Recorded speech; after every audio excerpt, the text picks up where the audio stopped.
I can't travel. I'm banned to travel to my home country because I have attended in a couple of demonstrations.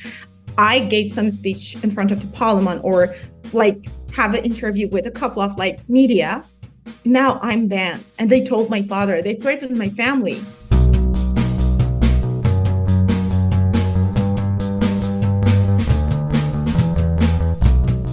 Hello and welcome to another episode of Bunny Hugs and Mental Health.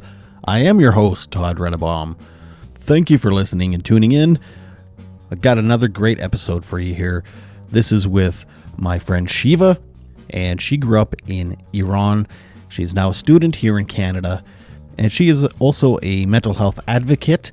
So she has some troubles with mental health, with anxiety and depression, and I'd say PTSD probably. I'm no doctor though. And she's a student, she's living in a foreign country and all these challenges in life, but not to mention she has family back home in Iran fighting a revolution. And we talk about the mental health effects of being away from your family while something like that's happening, and growing up in a regime like that, especially as a woman. It is at times a very emotional and heartbreaking interview. She told me a couple things that she didn't want on the podcast that were extremely personal. I'm telling you, it is heartbreaking. I just cannot believe how privileged I am to live in a place that I do. So I just want to thank her before we even go into the interview for coming on and speaking with me about all this stuff. So thank you, Shiva. And quickly, next week, I'm speaking with Chris Shelton. He has his own YouTube channel, Chris Shelton, and he talks about cults, coercive control, and recovery. He is actually a former Scientologist. He was even in their Sea Org part of Scientology. The Sea Org guys, they're pretty hardcore, and they sign a billionaire contract and all this stuff. But he escaped. He grew up there. He was born and raised in Scientology, and in his 40s he left, and now he's helping other people kind of recover after they've left cults. And we talk about the mental health effects of that, of what it's like to be in a cult and to grow up in a cult and then to leave as an adult and be like, oh, this is what the world actually is, and oh my God, what do I do now? He's a very fascinating guy. So please check that episode out next week. Now, after this interview with Shiva, I kind of have a little opinion piece. I've seen a couple things online lately that I got a little bee in my bonnet, so I vent a bit at the end of this. So if you want to stick around and listen to the whole thing, that'd be great. Okay, but without further ado, I give you Shiva.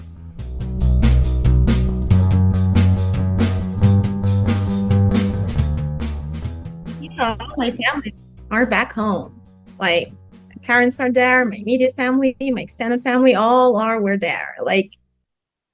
And every single morning that I open my eyes, I get up, the first things that I check is that what's happening now, what's happened when I was sleeping, what's happened when, because of the different time zone, I was sleeping, and my people, I was thinking about it, that I was sleeping and my people were fighting. And every single morning, I'm waiting for bad news. It's so sad, but I'm waiting for maybe not hear my dad's voice, not hear my brother's voice anymore, and not hear my mom's voice. I've lost a couple of member of extended family out there, and they were just 16 and 20-year old. They were kids. And we have been such traumatized. We every single person who have been killed left a symbol of themselves. We had 10-year-old Kian, who when the tyrant regime killed him, her mother tried to keep the body cold with ice. When I open the fridge, I see ice, I get traumatized.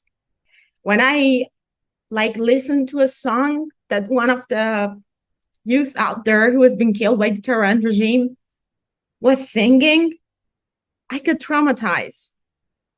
I've been experiencing a lot of paradoxical moments. You know that like a couple weeks ago, that was like the World Cup for the football game. And when my team, my country team, lost the game, I was happy. I screamed, and I wanted them to lose the game, and it's not normal. It can be like a very new aspect of psychology that you get happy because of something that you are not supposed to be happy, and every single thing like around me can get me traumatized, can like very spontaneously birth me into the tears. And and I'm like experiencing different feelings, but in the top of the pyramid for me is rage. Like, I'm full of rage, and this rage is turning, like, I don't have time for grief because I'm full of rage. I don't have time to be happy because I'm full of rage. So these days, the only feeling that I'm experiencing is rage, and my mind doesn't let me to experience different feelings, just rage. When somebody from my family is killed, I don't grieve. I just feel angry. When I see when the 23-year-old guy has been executed recently by the Tehran regime, it's normal that I be sad. Like, it's upset me, but I don't. Again, I feel anger, and these like rages and angers are being like accumulated together, and I don't know how much capacity do I have. I really don't know. And we are far from the country. And when you are far away from something, all this happening is like double times worse or better than when you are there, when you are within the people. And on the other hand, I have a life here, I have a work here, I have my study here. And to be honest, I can't really manage it. I really can't manage it. Of course, all of my professors, my managers are really give me like good accommodation in this regard, but we have our own mental health problem as well. For example, I'm like sickly, in an unhealthy way, perfectionist. And when I see that I'm not doing anything, again, it makes me like sad. It makes me like full of anger to myself that why aren't you doing anything? Yeah. Hmm. I can only imagine. Like you said, you already have anxiety and depression issues and ADHD? ADHD, and so then that comes with a whole other bag of stuff. And then having I can't even wrap my head around the worry and anxiety you have about your family and friends back home. Throw that on top of everything, and like that helpless feeling of, because you must feel completely helpless. There's nothing you can do about what's happening back home. So you've actually had to spend some time in the hospital recently because of the stress. Yeah. Yes. I've been in Regina General Hospital for 3 days, and like I'm supposed to not work till December 16th, but I really can't because before that, again, like I left beside, like I put everything beside. Even before that, I got hospitalized into hospital. And again, I really can't. I really can't get some rest till December 16th because I have a lot on my plate and I haven't done anything lately, anything beneficial lately. And you're just like on papers, but I really can't. because I have another problems as well. This is not just like what I'm tackling with at the moment. But when I was in a hospital, I think like it can be scary, but I think it was like one of my best 3 days in the world. Really? Yes, because I hated being in the hospital. that was my like first experience. Maybe it's like if it'll be like the second and third. I hate that, but like on that time, I just was feeling that maybe this is the only place that I think this is like I'm alone here without any trigger, without anything here, and without cell phone to check the news. But of course, I was like experiencing some stress because I didn't know what's happening out there. But but I think that was like I can't explain it through words, but I think that was the only like cube that I was there without having any triggers. And it's a No, scary, no but outside noise. You're just in exactly. your little bubble. Hmm. I really wish the world is like such a place for me. I don't know. Maybe we Iranian people have been strong for a long time. And we have been feeling like this burden on our shoulders for a very long time. We really need to put down this burden on the ground and rest under the shadow of a tree for a while.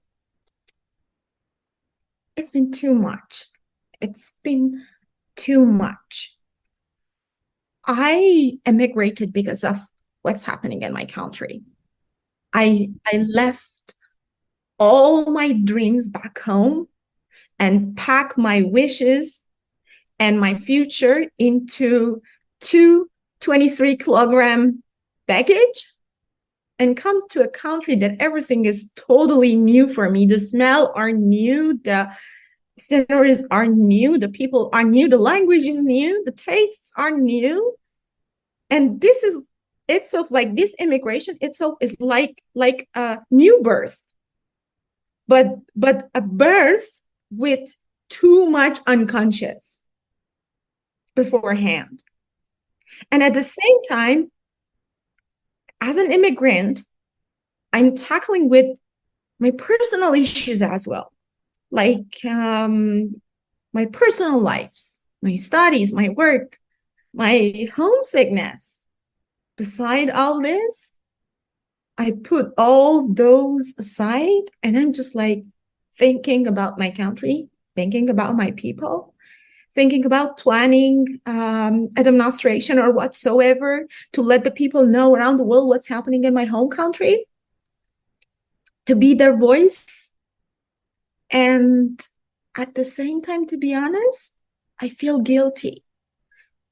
I know this is not maybe healthy, but I feel guilty because I'm thinking that I'm here in a country with these opportunities to me to be safe, to have a like high life expectancy and living life, doing work, doing study. And people back in my home country are fighting bare hands.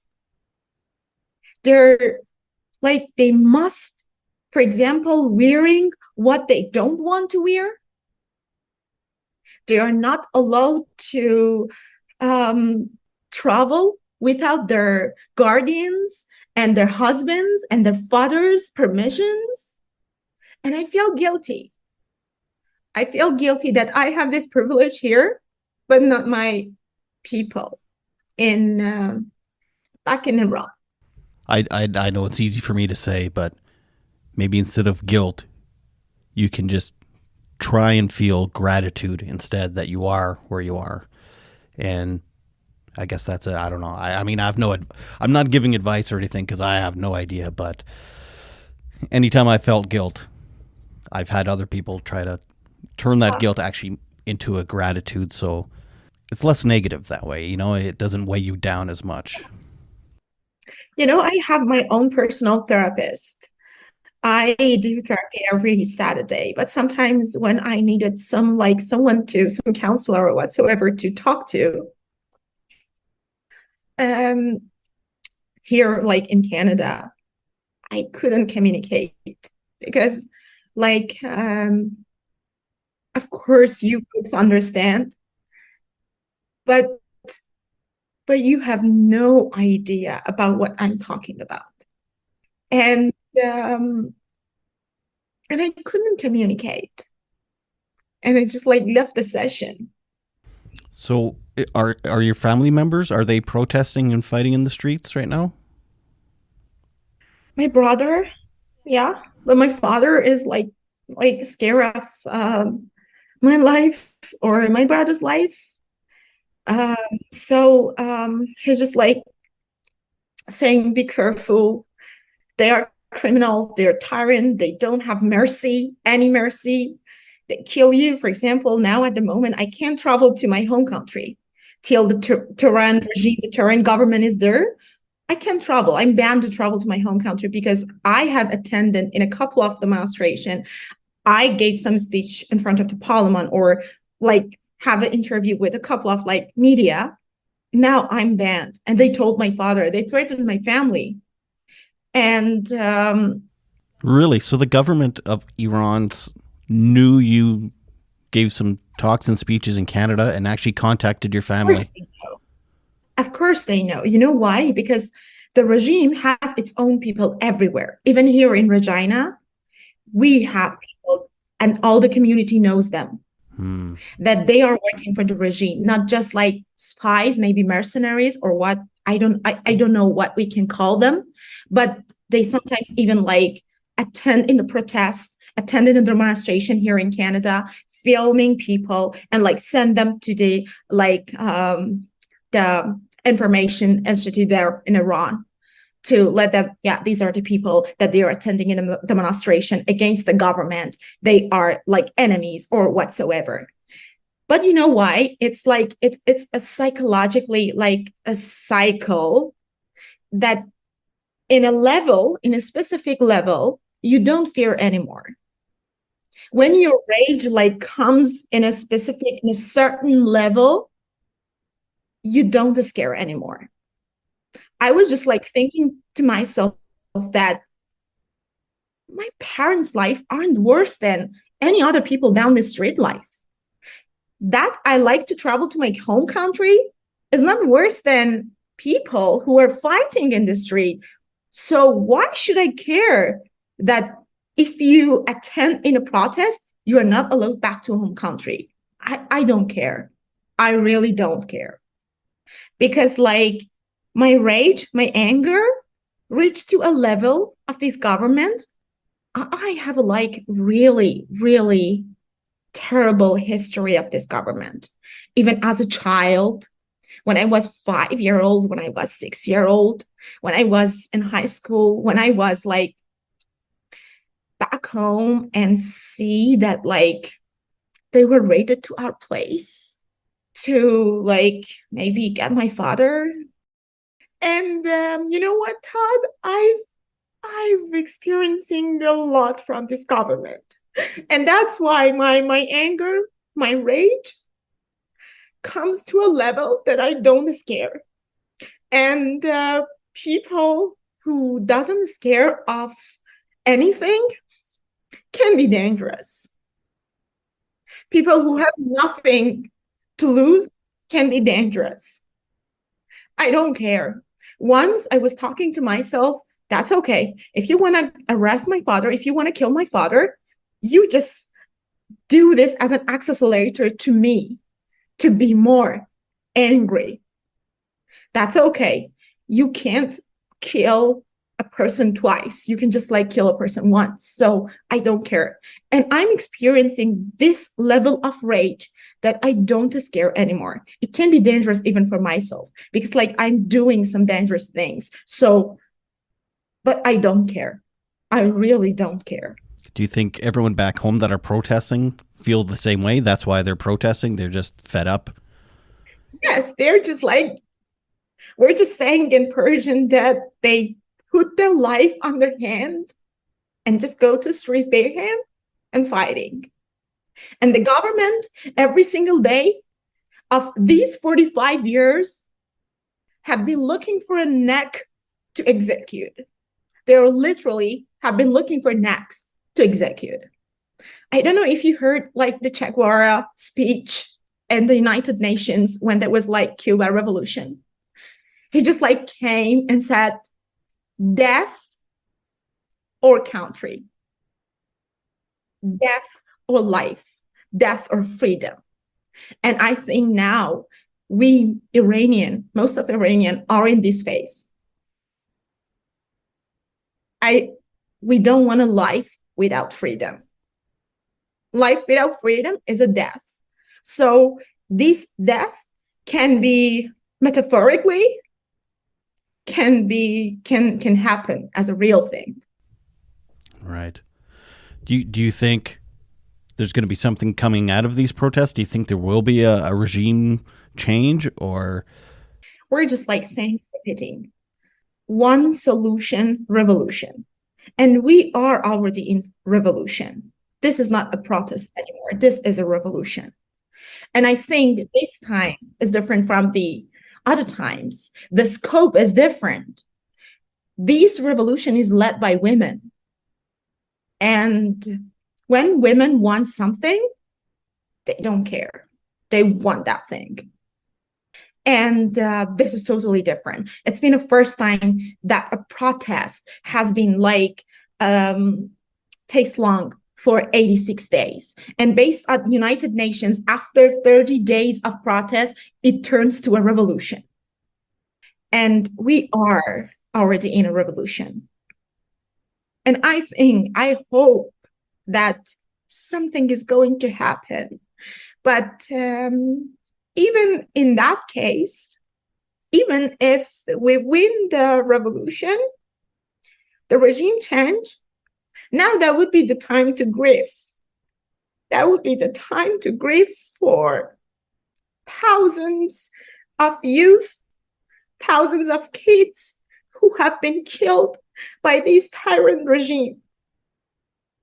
And I think we are going to grieve for the rest of our lives. This regime, like, change, affect, exacerbate our life. Life itself is hard. Life itself is not fair.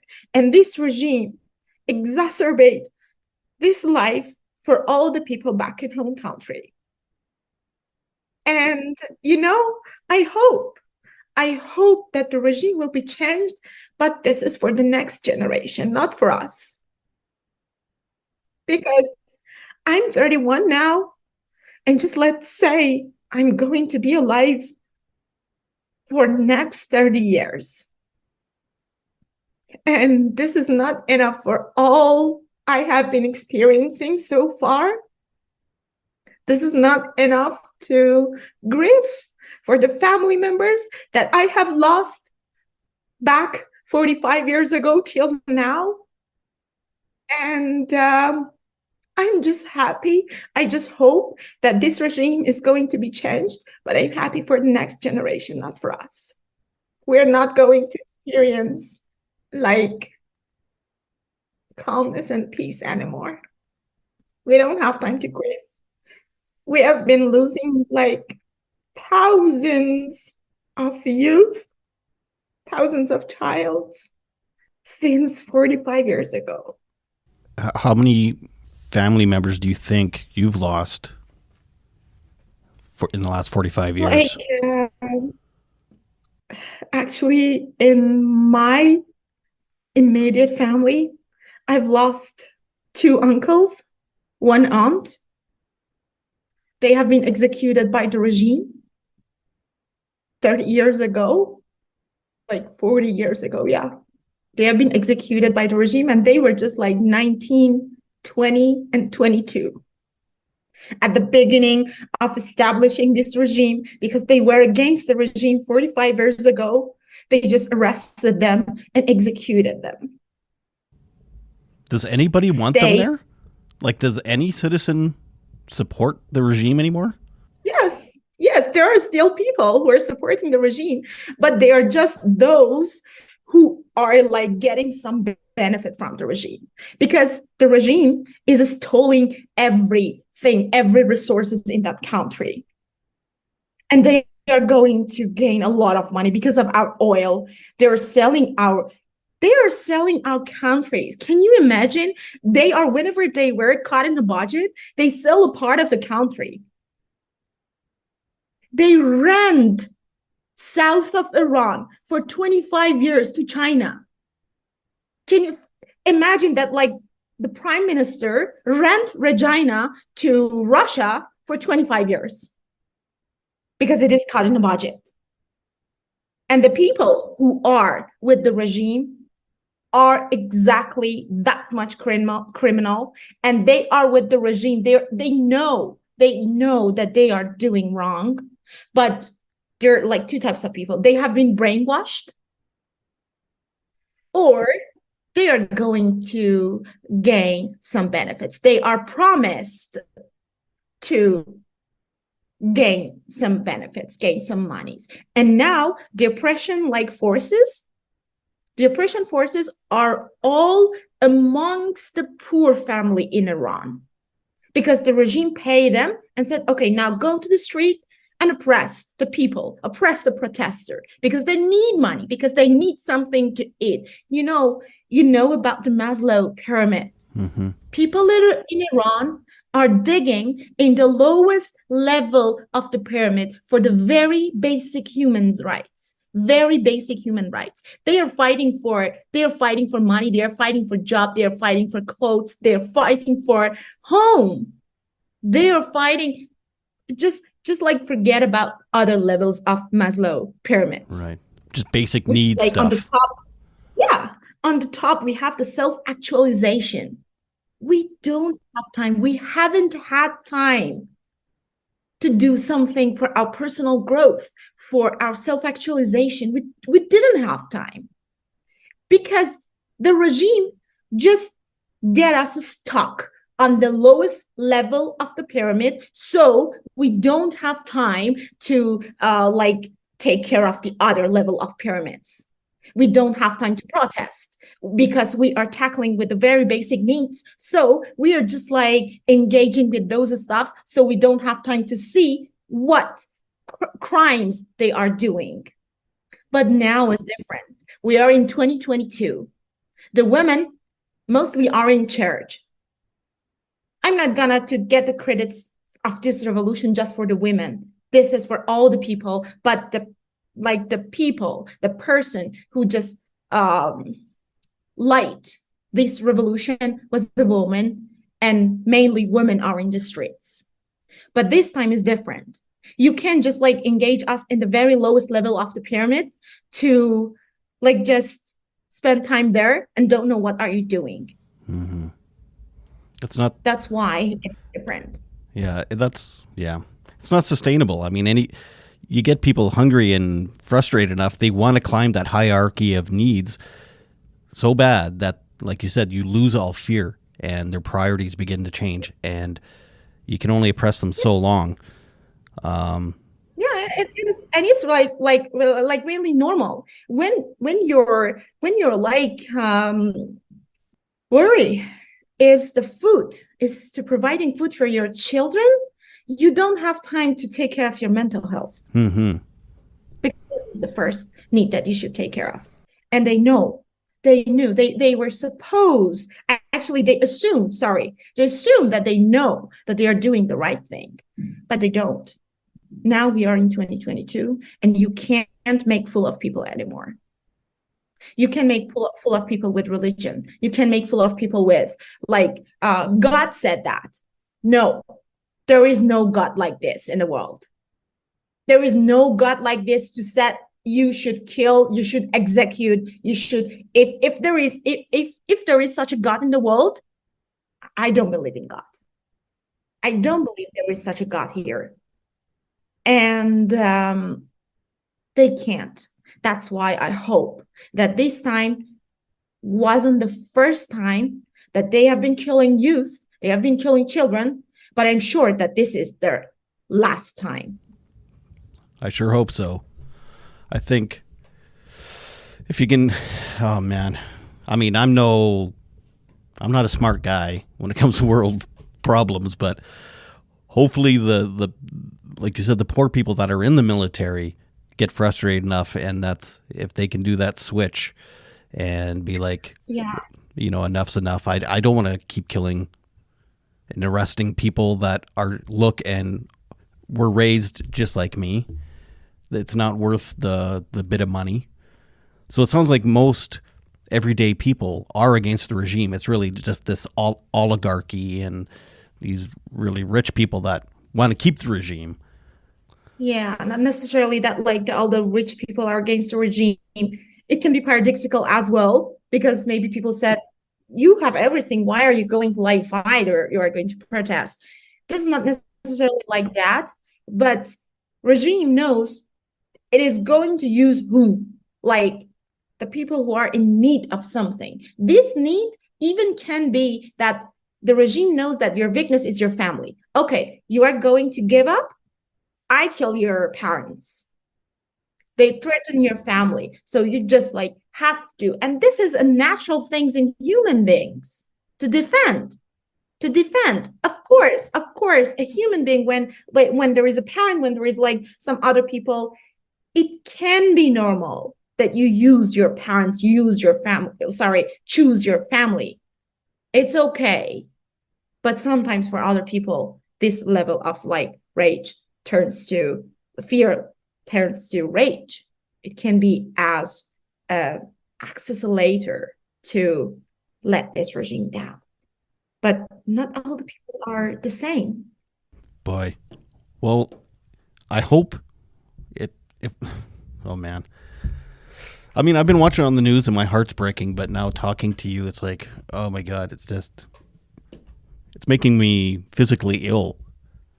It's like I hope the regime collapses soon before more people are arrested and executed and killed in the streets, like a Yeah. 10-year-old boy killed in the streets.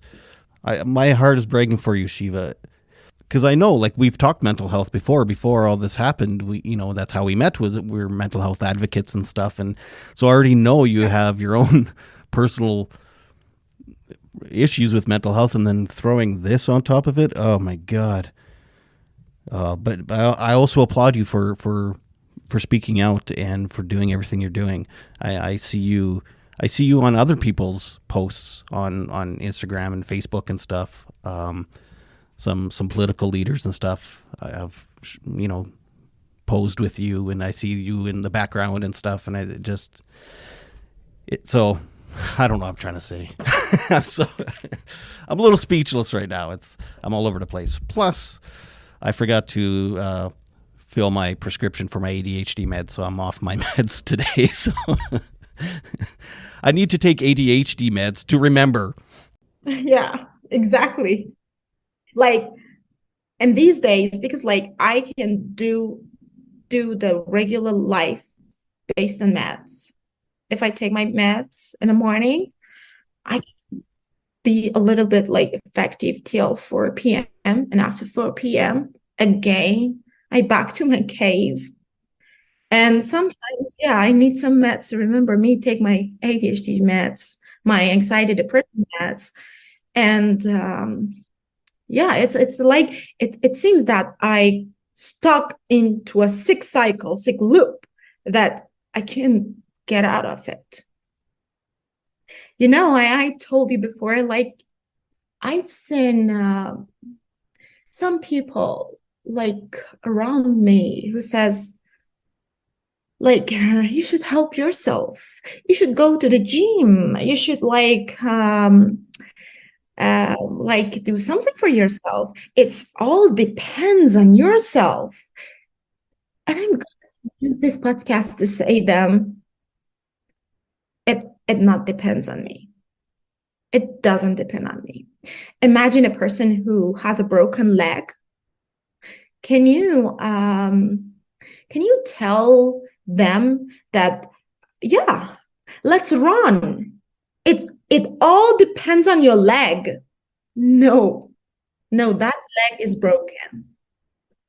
I know they are just like those pseudoscience psychology that you are trying to like sometimes inject to people's minds that and you add to our feeling of feeling guilty when you are trying to help like this, because we again sat back and said, yes, maybe she is right, maybe he is right, it all depends on me and I can't do anything, I'm helpless, I'm tired, why am I like this, maybe they're right, I can understand this, but maybe other people can't understand this and try to blame themselves, plus all those blame that they're doing to themselves. So that's okay. Sometimes it's okay to not tell anything for showing sympathy. Just listen. Just listen. That's okay. Just be an active listener. But believe us, sometimes your feeling doesn't depend on you. This is like just like remember the leg analogy. Now I feel This is bad like because I said like, oh, take that guilt and turn it into gratitude. It's like, yes. I'm No, sorry if that no, offended you. no. You no, no, no. Like, I mean, like they said that you're doing it to yourself. They blame you. They're like literally blame you, not advice. I don't mean by advice. They just like trying to blame you. No, you are like overreacting. It all depends on you. You should, they put the burden of this feeling on your shoulders. If they're just giving like say this as an advice, that's okay. For example, you can advise me, Shiva, it's better to like sometimes go to the gym, sometimes hang out with your friends. It's an advice. But when you say no, you are overreacting, why everybody else who are like for example back in Iran, or they are Iranian immigrants here, they don't care too much, but you care too much? This is your fault. To be honest, this is your fault. No, this is not my fault because I have my own history, I have my own background, and maybe I'm different from the like any other people, and the level of each feeling is different from people to people. Something can make me sad but makes you happy. This is the difference between the people. And sometimes when the people are like coping with some mental problems, this is like a broken leg. She can't run with that broken leg. At first, you should heal that broken leg with meds. I don't know, but whatsoever, with somebody who cares about you, with somebody do your job. Like, for example, while you are like lying in a bed. And after a while, yes, gradually you feel better. But I can't run with a broken leg. Mm-hmm. Yeah, it's borderline toxic positivity where it's like they Yeah, exactly. it's your Like attitude. Just pseudoscience. I know I've come across that stuff too. Yeah, and I don't like it does help some people, that kind of motivation, but it's borderline damaging. Like you said, it can be damaging. You can add more damage. It's like it sounds like you have previous PTSD from your government, and then to say, it's your attitude that's causing the problem. It's like, no, I have an actual mental illness because of my government, and I'm coming to terms with it now because this stuff is happening, and I'm seeing, all this stuff is happening back home. Um, Yes, Going to yoga and some self-care stuff is not going to help. not gonna help because it can be like a suppressing for your feelings. And if you suppress a real feelings, they will be accumulated and in a place just like suffocate you, try to shut you out. Yeah. And depression is the voice of the body. I've heard that it is the voice of the body is said, shut up and just like rest. Mm-hmm. And I don't want like those all like suppressing, like suppressed feelings. Pseudoscience, like toxic positivity, are just like all about suppressing. It's all about suppressing. It's all about denying. And they're not good. They're not good at all. Maybe, yes, I heard your voice. I go to yoga. I do some exercise, but it doesn't help because I'm suppressing. I'm trying to hide from my feeling. I'm trying to deny my feelings. And I think that like we people have our own coping mechanism sometimes.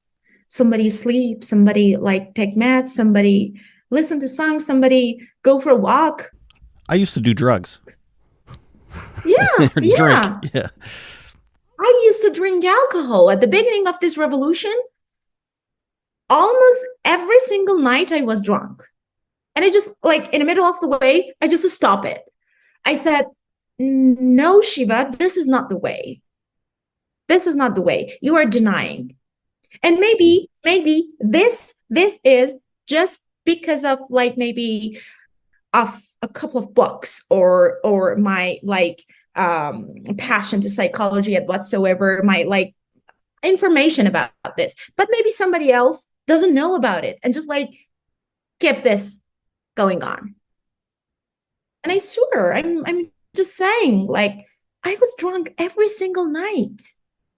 At the beginning of the revolution, I was drunk every single night. I took too much beer. I was wasted. No, And yeah, that's not gonna. So at least you became aware enough that you're like, this is yes, not good coping. yes, exactly. I even tried like going to the gym. I even tried to hang out with my friends, but they're not helping. They're just like very temporary. Last night, let me give you an example. Last night, I was hanging out with my friends. Yes, we laughed a lot, we talked a lot. I'm a loud person, and everybody see me as an energetic one. But right after I left my friend's house till like in the destination to home, I was just like crying loud. And if you see these two person like me in the car driving home and me with my friends, they're completely two different person. And nobody can imagine that right after I left my friend's house, I was crying that loud. And sometimes I even scared of myself. I said, "Oh, this is not normal." You were laughing. You were just like laughing. What's happened? What was the trigger that like makes you burst into the tears? Guilt. Was it guilt? Or you don't know? Was guilt. Mm, Was guilt. mm, I think was guilt. mm. Of course, we all have our normal life in this between, but I'm sure it was guilt because I think that You're almost scared to have a nice uh, time now during yeah, this. It's like, it's not fair that I'm laughing and hanging out with friends right now. And then you get back to your car and let it out. same feeling. That Mm, was the same feeling, and it happens 100% spontaneously and unconsciously. mm-hmm. I didn't even aware of the feeling of guilty. I can tell I you, just like, you are allowed to have a nice time. yes, yes, yes, but It's in you. like, It's in you to change, you know. It's your fault. I'm kidding. I'm kidding. Sorry, that was bad timing. I know, I know, but like, I can't do anything in this regard. I really feel guilty. I can't do anything in this regard. Yeah. You can say till tomorrow that I'm not guilty of this, but I feel guilty. Even before this revolution, every single time that I see something, I experience something here in Canada, I feel guilty about the people who are back in home country. I said, why? Why? They themselves shouldn't have such a thing, shouldn't have experienced such a things. And just like said, now, which is a revolution. Well, how about this? You can feel guilty because you're going to. You're human. That's just I mean I if I was in your spot, I can only imagine I'd feel guilty as well. But when you're done feeling guilty, force yourself to feel some gratitude. So you get a little of both. Yeah, yeah, of course. We will be healed. But all this will be happening at their own certain times, when the revolution win, when the regime changed, then it's the time of put all the feelings on the table and make time for each one of them. Yeah, feeling grief, feeling proud of myself, feeling like anger. But at the time, we don't have time to look at the feeling. Every single feeling I look at is rage. I look at grief is rage. I look at happiness is rage. I look at studying, it's rage. I said, why? Why am I studying? I look at everybody else who are like happy and laughing. Again, I feel rage. Why are you happy? I'm in a grief. Mm-hmm. Do you At the feel moment, do you feel resentment seeing other people happy and being like, you have no idea what's happening back at my home? yeah, You're just living this yeah. privileged life, and Yeah, exactly. Like, you know what? It's totally normal feeling that you have when you are in a grief. Imagine that you are, for example, in a funeral and somebody comes to you and like show you the party of last night. Let's see. This is the mm-hmm. party that we have been last night. Of course I feel anger and it's really normal because I'm in a grief phase. I'm in an anger phase. And yeah, this is what it is. And I can't run away from it. I can't escape from it. This is a feeling that I have. Do you feel like you understand a little bit how people from the Ukraine are feeling right now? Yes, yes, Yeah. yes. All this time, like most of my Ukrainian friends, when they see that a revolution is happening in Iran, and we ask them to come and join our protest, they thought that, for example, we are their enemy. But they didn't know that the government is their enemy. The government is who sold missile uh, like forces to Ukraine to suppress the people. But this revolution provided this like situation to let them know it was government, not the Iranian people. We are friends. We have the same enemy. Islamic Republic of Iran is the same enemy of ours too. This is Islamic Republic of Iran who sold drones, who sold missiles to Ukraine to kill Ukrainian people. They weren't people. And they come and we make some friends regarding the Ukrainian. We let them know that we are not your enemies. This is the government. This is the tyrant regime that is doing this to you. This is not Iranian people. They used to hate Iranian people because they thought that we are their enemy. We are the people who killed the Iranian people. But that was the regime. And the regime is totally different from Iran. This is Islamic Republic and we are Iran. Iran is not Islamic Republic. Mm-hmm. They stole the country from us. Mm-hmm. It's like if Russia took over Ukraine for 45 years. Yes. Yes. And Russia is like Islamic Republic's best friend because they're selling. And even now, Russia is selling some, suppressing some guns, shots to Iran to suppress people. See?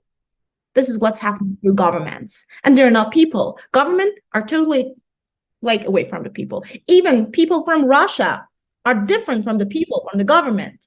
We're not talking about the people from Russia. We're talking about the government of Russia. Right. Right. Do you have? And Sorry. yeah, they are. That's it. I was going to say, do you have some supports here in Canada? Some other people from Iran that you can get together and kind of grieve and vent and be angry together? Actually, the only like certain times that we can show our anger together is those demonstration that we have in front of the legislative building, in front of the parliament, or on the Albert Bridge sometimes, or sometimes we have some demonstration within the university. Uh, but to be honest, we're thinking about sometimes to like get together and grief and cry and talk about our concerns about our own family, about the things that we are tackling with at the moment, about the things, about the feelings that we are feeling at the You moment. can share the guilt, But like talk about the guilt with each other. And yes, share the guilt. But we didn't have time. You know, sometimes I think that the day should be more than 24 hours for me. I can't live life within 24 hours. The day for me is not 24 hours because I can't get the things done. I really can't get the things done. And the other day I was telling to my program advisor, I was just saying that like if I could stay here in Canada without study permit, at the moment I left my study. But because this is the only way that I can stay here is based on study permit. So I have to. But I like my major. I really love my program. I really love my professors, my courses. But at the moment, I really can't. Can't as the exact words of can't. I open the laptops, I open a browser, and after an hour, and imagine these are like all is happening for an ADHD. I see like more than like tens of tabs are looking for Iran's news. Let me give you an example. I had a final exam, and this final exam, I had 1 day to answer those questions. Those questions mainly were about the guest speakers that our professors invited them to our classes. I just emailed my professor and said, I really can't answer the final exam because I don't remember what the guest speaker says. Because on those time, I was just by browsing on my cell phone to see if the internet has been on, and my fathers and my parents called me because on that time the internet was shut off in Iran. And I said, my professor, I really couldn't follow what the guest speakers were saying because I was in some other world. I was checking my phone all the time and I don't remember what they were saying. And as an ADHD, I can't take notes as well. I really can't take notes. mm-hmm. Yeah. And I can't. I just can't answer the final exam. Just wait that mark. I want to lose that mark because I can't. I have no other choice. What are you taking in school? I'm master student in human resource management. As someone that would work in HR, you may have to like deal with people in situations like you're in right now. So this is, in a way, it's also training for you. Empathy. Yeah, that's why I'm taking HR. That's why I'm the person of human. I can't care about human. It can be because of some holes on my mind that I'm trying to make this full of caring. I make this like this desire satisfied in myself where caring about people. I don't know. That's why I take human resource because I like this. This is kind of like my natural call. This is kind of fuel of my life. Caring about people is a fuel of my life. If there is a day that there is no person that I care about, I'm literally looking for it. I make a food and like ask somebody to like bring food to them. I ask somebody if you need a ride, I can be there for you. I don't know. It can be even unhealthy things Yeah, absolutely. because I care too much. Yeah, I could. I care too much. And I don't know, maybe even taking HR is something that can exacerbate my mental health. But I don't know, it feeds me. It feeds me. This caring, being a caregiver is a natural call for me. Mm-hmm. I don't know why. You'll have to set healthy boundaries, though. Yes, yes.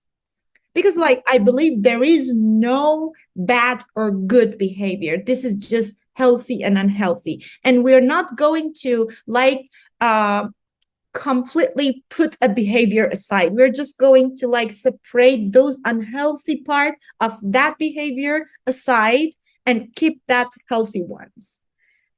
Because I can never, like, quit. I can never, like, get up in the morning and said, okay, today I'm not going to care to anybody anymore. Yeah.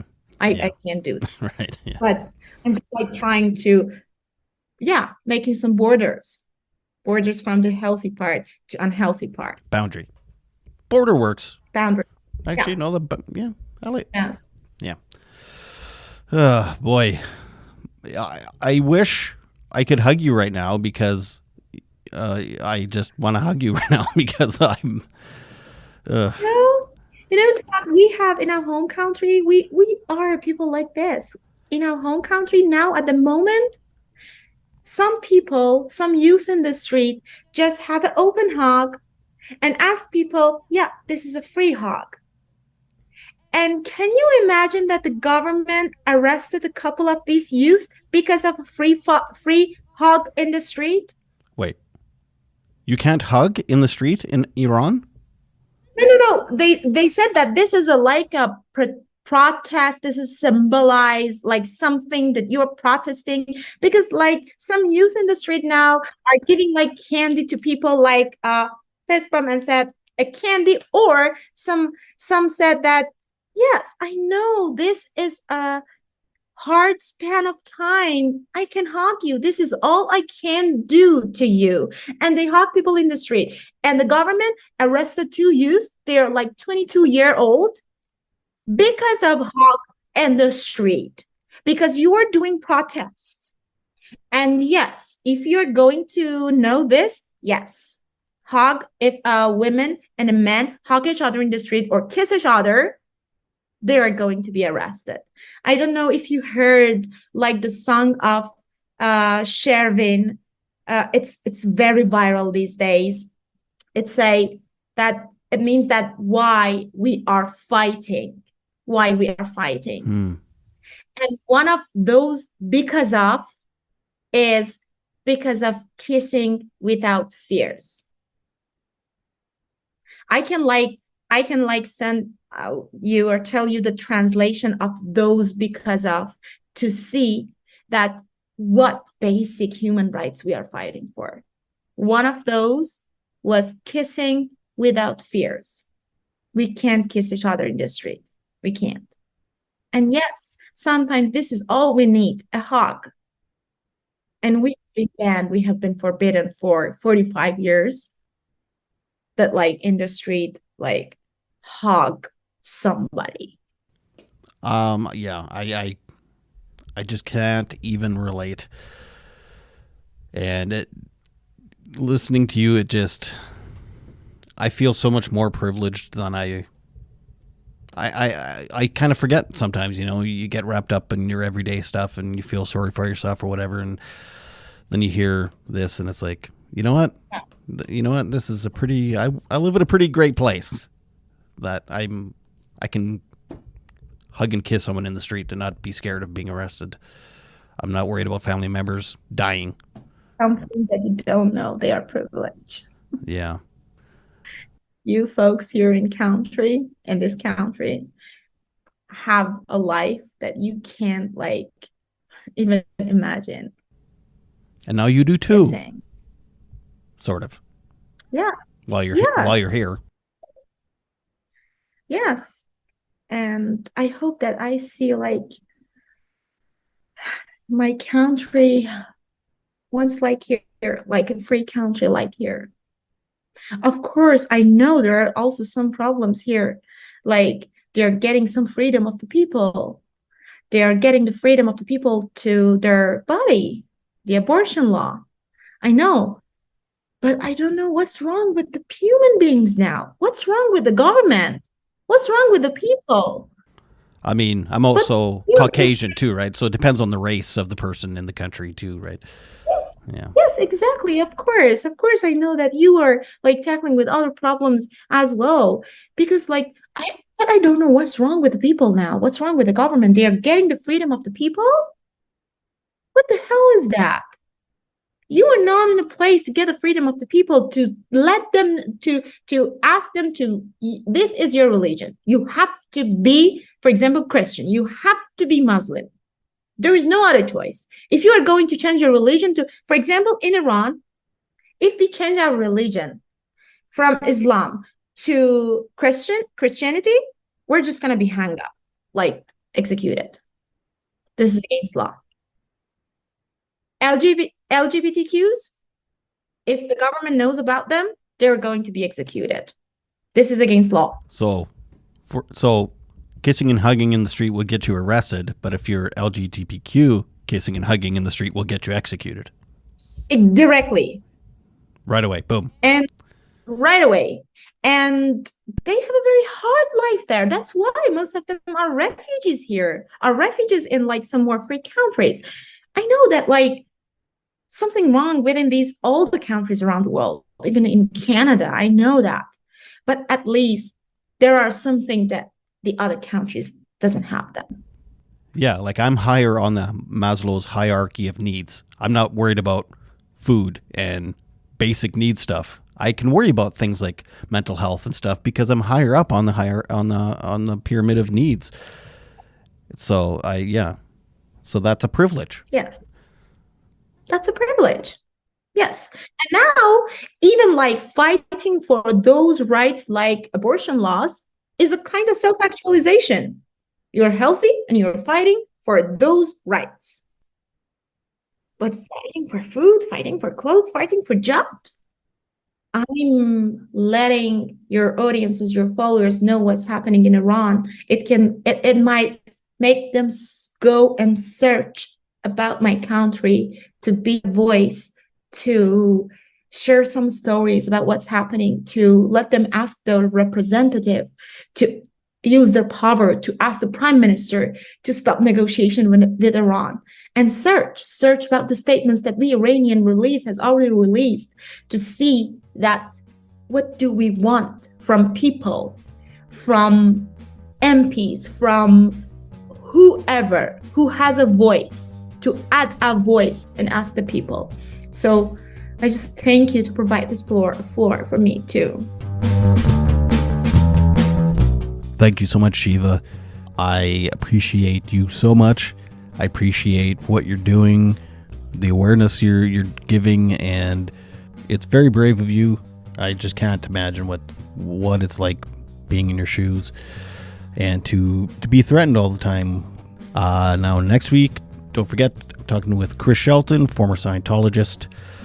And if you'd like to join the community, the Bunny Hugs community, then please follow me on Bunny Hugs and Mental Health on Facebook, Bunny Hugs Podcast on Instagram, and Bunny Hugs Podcast on TikTok. You can leave me messages, you can follow, you can like stuff, you can look at memes, and you can look at other stuff, pictures and things, and ask questions or whatever. So thank you for that. And if you enjoy the podcast, then please rate and review the podcast. It is very much appreciated. So please tell friends about the podcast. Maybe someone's struggling with something we talked about on one episode and they could really just listen to someone else and be able to relate and get some good info. So please rate, review, and share. Quickly, I just want to talk about something I saw online that's kind of bothered me. I have an acquaintance that they are part of an MLM or a multi-level marketing thing, and it's some kind of supplement thing. And it's supplements are fine. Nutrients are good. They help your body. If you feel physically good, in theory, your mind's good. But it's when you start saying stuff like anxiety and ADHD are labels. that if you felt this way, please talk to me, a salesperson for a supplement drink, not a professional. When you start talking about medication and how, maybe that's not for everybody, to instead buy your multi-level marketing product, that's when it's like, no. It's okay to have a diagnosis. It's all right if you want to label yourself that diagnosis. I've struggled for 45 years with my mental health. I just recently was diagnosed with ADHD, and I'm ecstatic. And I don't care that I'm labeled that, or that I give myself that label, or I just tell people, anxiety, that's fine. So if you're labeling yourself something, do so guilt-free. If you're on medication and you're seeing professionals, do so guilt-free. But don't say that selling a product is mental health awareness and then poo-poo medication and diagnoses, calling them labels and seeing professionals. That's not cool. I've been advocating for a long time, so to kind of call yourself an advocate because you're selling some product for a multi-level marketing group, no, that's not cool. Anyway, enough about that. Before I say something I might regret. Okay, please remember to make your beds and take your meds. Bye.